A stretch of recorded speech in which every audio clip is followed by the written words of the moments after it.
Right, here we are about to pour sawdust still on the paint preparation.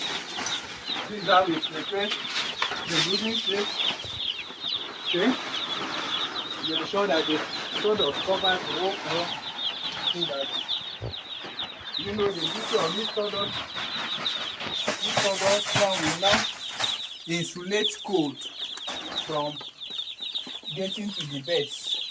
So as you can see, it's not those tiny sawdust. This one is wood shape. Wood shape. So we ensure that the thing is distributed on the whole floor, well distributed. Okay. Our beds can't wait to enter here. So after distributing it, ensure that the touches covers the whole floor. After distributing it,